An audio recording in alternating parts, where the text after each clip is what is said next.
नमस्कार, सी न्यूज़ भारत में आप सभी का स्वागत है। न्यूज़ बुलेटिन में इस बुलेटिन में हम बात करेंगे छिंदवाड़ा की, जहां विधानसभा क्षेत्र जुन्नार देव के अंतर्गत आने वाले सुप्रसिद्ध नागदवारी मेला इस समय चल रहा है। अत्यधिक यात्री महाराष्ट्र से इस मेले में आते हैं। जुन्नार देव से होते हुए गोरखनाथ रास्ते से नागदवारी जाते हैं, परंतु जुन्नार देव के समीप कट्टा नदी के पुल पर आज सुबह नदी पार करते समय नागदवारी जा रहे भक्तों की कार बह गई। कार में 5 व्यक्ति सवार थे, इसमें से 4 व्यक्तियों को बचा लिया गया, वहीं एक व्यक्ति कार के साथ ही बह गया।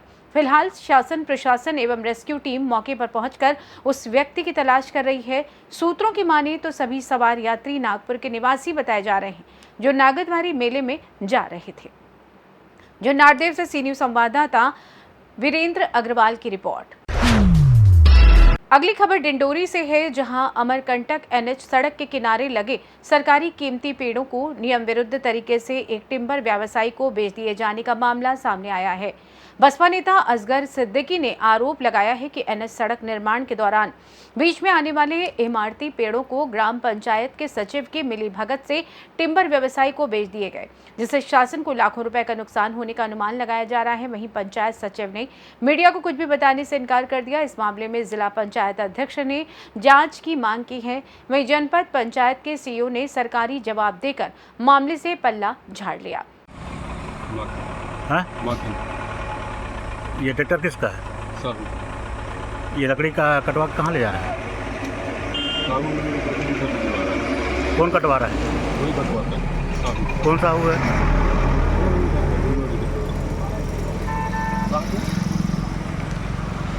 अभी उसी गाड़ी खड़ा है।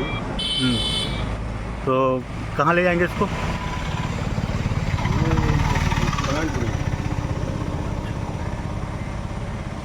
कितने ट्रिप मार चुके? ये पहला ट्रिप है। गाड़ी उन्हीं का है, साहब का गाड़ी में हाईवे सड़क बन रहे हैं, जो वर्षों पुराने पेड़ लगाए गए थे, इनको क्या है, ये लोग कटवा रहे हैं, जो नियम विरुद्ध है। ये पेड़ का गाइडलाइन है जो शासन का, उसके हिसाब से कर नहीं रहे हैं। बिना टेंडर प्रक्रिया का इन्होंने पेड़ कटवा दी और ये व्यापारियों को लाभ पहुंचाने के हिसाब से, कमीशन खोरी के हिसाब से इन्होंने पेड़ कटवाए हैं। इसकी हम जांच कराएंगे। जो एनएच का काम चल रहा है उसमें पेड़ कटाई करवाया जा रहा है घाना घाट में, और उसमें का जो मतलब कोई ठेका दे दिया गया है ठेकेदार को, और पूरी लकड़ियां जो है टॉल में जा रही है, साहुट के टॉल पे। आपके माध्यम से ये मुझे ये जानकारी प्राप्त हुई है। जो भी शासन के निर्देश स्पष्ट हैं कि कटने के बाद जो है लकड़ियाँ, समस्त लकड़ियाँ जो हैं वो जाएगी फॉरेस्ट के, जो हमारे उनके जो गोडाउंस होते हैं जो वहाँ पर ही जाएगी, और उसके बाद वहाँ से ही जो फॉरेस्ट के डिपो से फिर नीलामी होगी, और नीलामी होने के बाद तत्संबंध में उसके बाद जो राशि है ग्राम पंचायत के खाते में जमा कराई जाएगी। अगर इस तरीके से नियमों का उल्लंघन अगर हो रहा है तो जो भी संबंधित हैं हमारे ग्राम पंचायत के सचिव, जीआरएस, जो भी इसमें इन्वॉल्व हैं, सभी के ऊपर उनके निलंबन का प्रस्ताव एवं वसूली की कार्रवाई की जाएगी। डिंडोरी से सी न्यूज़ संवाददाता दीपक की रिपोर्ट। अगली खबर गाजीपुर से है, जहां जनपद के सादात में मंदिर के मालिकाना हक को लेकर 2 पक्षों में विवाद चल रहा था। जहां एक पक्ष के द्वारा जबरदस्ती मंदिर का ताला तोड़कर हक जमाया जा रहा था, जिसकी सूचना पर संज्ञान लेते हुए नायब तहसीलदार रवि रंजन ने दोषी को डांट फटकार लगाई। तो वहीं मंदिर के असली देखरेख करने वाले को चाबी ताला सौंपने के लिए कहा, और किसी भी तरह के विवाद उत्पन्न होने पर सादात थाने के थानाध्यक्ष ने उचित कार्रवाई करने का आदेश भी दिया। गाजीपुर से सी न्यूज़ संवाददाता इकरामुल हक की रिपोर्ट। अगली खबर उत्तर प्रदेश के रायबरेली से, जहां नगर पंचायत अध्यक्ष राम की अगुवाई में बछरावा कस्बे में अनशन धरना प्रदर्शन किया गया। राजस्व विभाग के खिलाफ धरने में पूर्व विधायक रामलाल अकेला शामिल हुए। वहीं प्रॉपर्टी डीलर द्वारा तालाब को बेनामा करके पाटने का आरोप लगाया गया है। वहीं पुलिस और राजस्व के खिलाफ नारेबाजी की गई और प्रधानमंत्री आवास खाली करने का राजस्व द्वारा नोटिस दिया गया। अदित जी, आज आप लोग धरने पर बैठे, क्या मामला है? ये मामला भैया स्थानीय प्रशासन की मिली भगत से तथाकथित कुछ अराजक तत्वों ने नान जेडे की जो जमींदारों की ज़मीन है उस पर अपना स्थानीय लेखपाल के इशारे पर कहने पर बैनामा लिया जो कि सरासर गलत है। और यह नंबर जो है 35 बीघे का है, इसमें सैकड़ों मकान बने हुए हैं। इस नंबर को चिन्हीकरण करना बहुत ही दुर्लभ काम है और ऐसा कुछ हुआ नहीं, और इनको कब्जा स्थानीय प्रशासन के बल पर दिलाने का प्रयास किया जा रहा है।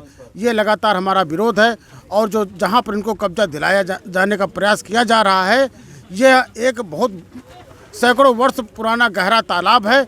इसमें बगाही ड्रेन आकर मिलती है, और हमारे गांव से 6-7 गांव और जो देहात क्षेत्र का पानी वो भी एक ड्रेन बगाही ड्रेन के रूप में आता है, और पानी यहाँ संचयन होता है, यहाँ से फिर निकलता है बगाही ड्रेन का पानी आगे इसी ड्रेन में होकर मिल जाता है। क्या चाहते हैं, कब तक धरना रहेगा? ये जब तक हमारी मांग, जब तक इनका यहाँ से बैनामा कैंसिल ना हो, या तो इनको लिखित अधिकारी द्वारा कहा जाए कि यहाँ पर ये कब्जा करने का प्रयास नहीं करेंगे, और इन गरीबों का मकान ना उजाड़ा जाए जो सैकड़ों वर्षों से अपना झुग्गी झोपड़ी छाकर अपने जानवरों का जीवन यापन कर रहे हैं। निवेदन करेंगे कि गरीब जिनको आपने पैसा दिया, प्रधानमंत्री आवास योजना का पैसा मिला, उनके घर बन के तैयार हुए, खड़े हुए, आज अगर उनको नोटिस दी जा रही है तो ये तो बड़े दुर्भाग्य की बात है कि जिस समय प्रधानमंत्री आवास बन रहा था उस समय राजस्व कर्मी कहाँ थे? अगर गलत ज़मीन पर बन रहा था तो उस समय कार्रवाई करने का काम क्यों नहीं किया गया? आज एक व्यक्ति जो प्लाटिंग करना चाहता है, जो व्यवसाय करना चाहता है, व्यवसाय के दृष्टिकोण से उसने जो 1185 गाटा संख्या दिखाया जा रहा है वो बहुत बड़ा रकबा है। क्या चौहद्दी से नाप हुई? क्या पूरे उसमें नाप की गई? एक टुकड़ा निकाल दिया गया कि ये आपका है? तो इस अन्याय के खिलाफ ये नागरिक लोग धरने पर बैठे हैं, और ज़रूरत पड़ी तो हम भी इस लड़ाई को लड़ेंगे। धरना नहीं, अनशन और आमरण अनशन करना पड़ेगा, तब भी हम बछरावा के हित में करने के लिए तैयार हैं। रायबरेली से सी न्यूज़ संवाददाता देवराज की रिपोर्ट। बुलेटिन के अंत में खबर सतवा से, जहां लोहारदा नगर परिषद कार्यालय के सामने कल विपक्षी दल कांग्रेस के द्वारा बीजेपी से नगर परिषद अध्यक्ष संध्या सुनील मालू का पुतला दहन किया गया। उनका कहना था कि अध्यक्ष बनने के बाद इसे अभी तक 2 साल हो चुके हैं, मगर अध्यक्ष सोए हुए हैं, बीते 2 वर्षों से नगर से गायब हैं। उन्होंने ये भी बताया कि 2 साल में अभी तक एक भी विकास कार्य नगर में नहीं हुआ। मालू सरकार ने नगर परिषद को नरक परिषद बना दिया है। वहीं मुख्य नगर परिषद अधिकारी अब्दुल रऊफ खान से पूछा गया तो उन्होंने क्या कुछ बताया, आप भी सुनिए। सर, आज जो नगर परिषद में अध्यक्ष महोदय को लेकर जो पुतला दहन किया गया है, और जो धरना प्रदर्शन की बात सामने आ रही है कि धरना प्रदर्शन जब तक इनकी मांगे पूरी नहीं होती तब तक ये धरना प्रदर्शन जारी रखेंगे, तो इनकी क्या क्या मांगे हैं? और अभी तक जो 2 साल का जो ये लगा रहे हैं आरोप कि संध्या सुनील मालू नहीं तो एक दिन ऑफिस में आके बैठी है, नहीं नगर हित में कोई इन्होंने कार्य करा है, तो ये कहाँ तक बात सत्य है? ऑफिस में तो आते नहीं हो, 2 साल में अभी तक नहीं आई, तो ये जो इनकी जो मीटिंग में आते हैं, जब भी मीटिंग होती है। कितनी बार मीटिंग में आई है अभी तक? मीटिंग में आते हैं हमेशा। 23 जनवरी को मीटिंग हुई थी। इसके अलावा जैसे कि अगर कोई यहाँ का कार्य आदेश है तो वो साइन होने यहीं आते हैं कि उनके इंदौर ऑफिस में जाते हैं? तो वही कराने जाना। कौन जाता है कार्य आदेश? अकाउंटेंट जाते हैं। अकाउंटेंट जाते हैं। तो मैडम यहाँ नहीं आ पाते हैं, हाँ, वो नहीं आते। कारण क्या है उसके पीछे? कारण तो वही जाने।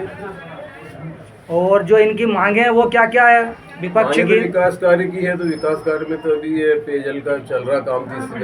फिर पेयजल योजना ये तो केंद्र की योजना है, इसकी वजह से गांव में थोड़ी अव्यवस्था फैल रही है। बाकी तो टेंडर सब लग चुके थे, और वापस टेंडर अभी मीटिंग में कैंसिल करना पड़ेंगे, तो टाइम ज़्यादा हो चुका है। कैंसिल करने का कारण?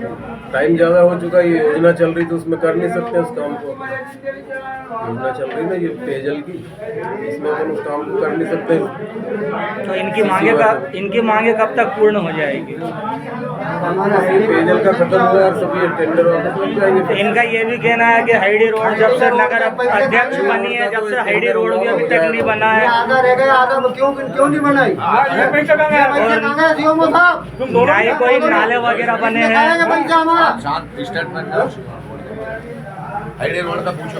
ये पैसे किसने खाया? सतवाज से सी न्यूज़ संवाददाता सोनू सिंहनाथ की रिपोर्ट। फिलहाल न्यूज़ बुलेटिन में बस इतना ही। देश दुनिया की तमाम खबरों की जानकारी के लिए आप देखते रहिए सी न्यूज़ भारत। हर खबर आपके साथ, आपके हाथ।